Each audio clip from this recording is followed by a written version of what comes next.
বাবা মা হিসেবে আমাদের একটা ফিতরাতগত সমস্যা কি জানো, আমরা সবসময় সন্তানের ভুল ঠেকানোর চেষ্টা করি, সন্তানের ভুল আটকানোর চেষ্টা করি, তাকে ভুল পদক্ষেপ নিয়ে জীবনের সামনে এগিয়ে যেতে দেয় না। এটা আমাদের ভীষণ খারাপ একটা টেন্ডেন্সি। দেখো, যে বাচ্চাটা কাঁচের গ্লাসটা ভেঙে ফেললো না, তার হাতে একটু কাঁচের টুকরো লাগলো না, সে কিন্তু জানবে না যে কাঁচের জিনিসটা তার জন্য সেফ না। প্রত্যেকটা সিচুয়েশনের লাইফে সে যদি ভুল না করে, সে কখনোই তার নিজের জন্য একটা সঠিক সিদ্ধান্ত নিতে পারবে না। তুমি, আমি, আমরা লাইফে যত বড় হতে থাকি, আমাদের ভুলের পরিমাণ তত বাড়তে থাকে, এবং বাস্তব অভিজ্ঞতার মধ্যে দিয়ে আমাদের শেখার পরিমাণটাও ঠিক ততটাই বেড়ে যায়। একটা বাচ্চা ভুল করলো না, তার মানে তার জন্য তুমি শেখার পথটাকে আটকে দিলে। আমরা বাবা মা হিসেবে সবসময় চাই তাদের কাছে নিজেদেরকে পারফেক্ট বানাতে, এবং তাদেরকেও যে প্রত্যেকটা সিচুয়েশনে পারফেক্ট করে তৈরি করতে। কেন? কারণ আমরা বাবা মা হিসেবে খুবই প্রোটেক্টিভ একটা এনার্জি ক্যারি করি। আমাদের মনে হয় যে আমাদের বাচ্চাদেরকে আমরা সবসময় প্রোটেক্ট করে রাখতে পারবো, বাট আলটিমেটলি এটা কখনোই পসিবল না। সে যতক্ষণ পর্যন্ত তোমার হাতের কাছে থাকবে, ঠিক ততক্ষণ পর্যন্তই তুমি তার দেখাশোনা করতে পারবে। কিন্তু জীবনের প্রয়োজনে তাকে তো কখনো না কখনো তোমাকে ছাড়তেই হবে। তার সাথে তোমার যে বন্ডিং, তোমার যে নারীর টান, সেটাকে তোমার একটু না একটু হলেও লুজ করতে হবে। তখন সে কি করবে? যে বাচ্চাটা ছোটবেলা থেকে হোঁচট খেলো না, সে হাঁটা কি করে শিখবে? এখন হোঁচট খাওয়ার ভয় আমি যদি আমার সন্তানের হাতটাকে না ছাড়ি, সে তো হাঁটাই শিখলো না। সেম ওয়েতে তুমি যদি তাকে ভুল করতে না দাও, সে তার বাস্তব জীবনে অনেক অভিজ্ঞতা থেকে সে বঞ্চিত হবে। সে যখন বাস্তব অভিজ্ঞতাগুলো থেকে বঞ্চিত হবে, তার লাইফে সে খুব বেশি দূর আগাতে পারবে না। তার ভেতরে একটা ইনসিকিউরিটি নিয়ে সে বড় হবে।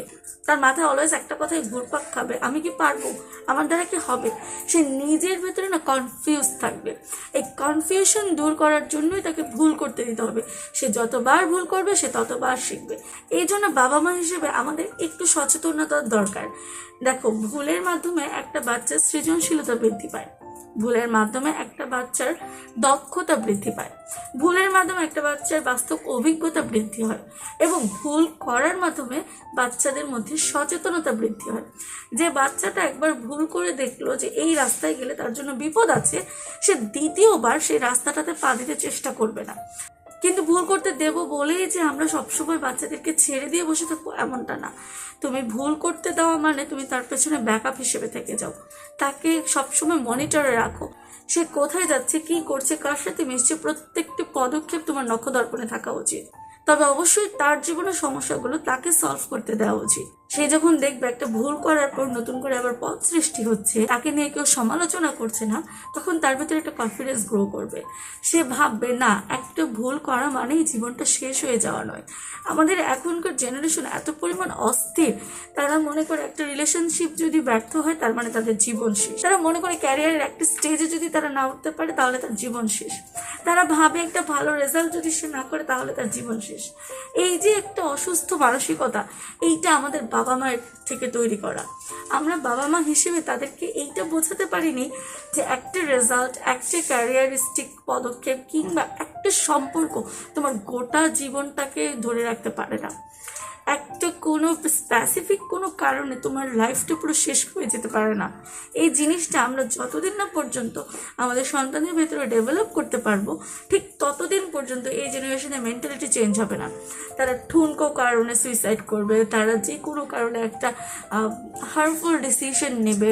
এই জিনিসটা থেকে তুমি যদি তোমার সন্তানকে প্রোটেক্ট করতে চাও, তাহলে অবশ্যই তোমার তাকে ভুল করতে দিতে হবে, এবং অবশ্যই তোমার তাকে প্রত্যেকটা ভুলে তাকে সাপোর্ট করে যেতে হবে, তাকে ব্যাকআপ দিতে হবে, তাকে বোঝাতে হবে তার ভুলগুলো কোথায়, তার সে কীভাবে এগুলো থেকে শুধরে আসতে পারে।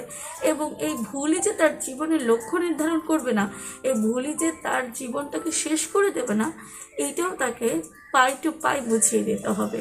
সে যখন কোনো ভুল করে তখন সে প্রত্যেকটা সমস্যার নিজে থেকে সমাধান তৈরি করার চেষ্টা করবে। এই ক্ষেত্রে তুমি সবসময় তার জন্য সমাধান হয়ে দাঁড়াবে না, কিছু কিছু ক্ষেত্রে তাকেও সমাধান বের করতে দেবে। এতে করে তার নিজের দক্ষতা বাড়বে, নিজের সৃজনশীলতা বাড়বে। যে কোনো পদক্ষেপে নিজে যদি কোনো ভুল করেও বসে সামনের জীবনেও, সেখান থেকেও সে উত্তরণের জন্য নিজে নিজে চেষ্টা করবে, অন্যকে দোষ দেবে না। তার ভেতরে তোমাকে আত্মসমালোচনার বীজ বপন করতে হবে।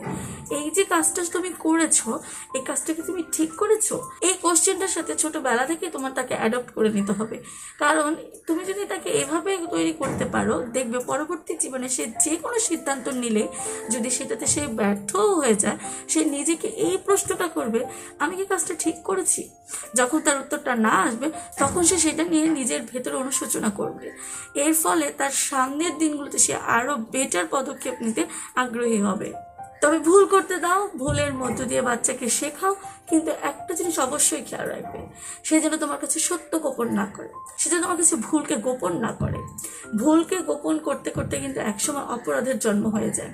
সো তোমাকে এমন একটা ফ্যামিলি সাপোর্ট তার জন্য প্রোভাইড করতে হবে, যেখানে সে নির্দ্বিধায় কোনো ভুল করলে তোমার কাছে এসে প্রকাশ করতে পারে।